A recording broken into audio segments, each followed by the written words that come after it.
एक राजा ने अपने सैनिकों को सड़क के बीच में एक बड़ी चट्टान रखने के लिए कहा।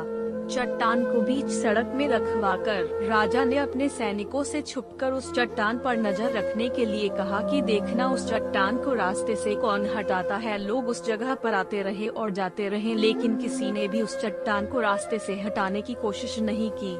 उस चट्टान के पास से लोगों के गुजरने वालों में राजा के कुछ करीबी लोग और शहर के बड़े व्यापारी भी शामिल थे, और उनमें से कुछ लोग तो राजा को ही कोसने लगते कि क्या राजा इस चट्टान को भी रास्ते से नहीं हटवा सकता। लेकिन किसी ने भी उस चट्टान को रास्ते से हटाने का प्रयास नहीं किया। ऐसा काफी दिनों तक चलता रहा।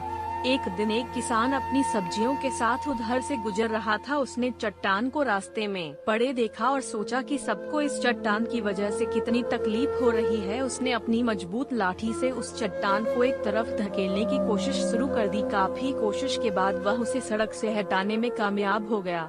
चट्टान रास्ते से हटाने के बाद किसान अपनी सब्जियों को उठाकर जाने ही वाला था कि अचानक उसकी नजर एक पोटली पर गई जो ठीक उसी जगह पड़ी थी जहां से उसने वह चट्टान हटाए थे। उसने उस पोटली को खोलकर देखा तो उसमें सोने के कई सिक्के थे और उन सिक्कों के साथ राजा का एक संदेश भी था जिसमें लिखा था कि ये सोने के सिक्के उनके लिए हैं जो इस चट्टान को रास्ते से हटाएगा। दोस्तों, बिल्कुल ठीक इसी तरह हम सबके लाइफ में भी कई परेशानियाँ आती है। कुछ लोग उन परेशानियों से बचकर निकल जाते हैं और कुछ रास्ता बदल देते हैं, और चंद लोग ठान लेते हैं उन परेशानियों का हल निकाल लेने की। और ऐसे ही लोग मुश्किलों में संभावनाएं और संभावनाओं में छिपे अवसर खोज लेते हैं। मजबूत इरादे और नेक दिल के साथ किए गए कोशिशों के परिणाम हमेशा आकार ही अच्छे आते हैं। इसीलिए जीवन के परेशानियों से घबराओ मत, बल्कि उन परेशानियों को हल करने की कोशिश करते हुए जीवन सफर में आगे बढ़ते रहो।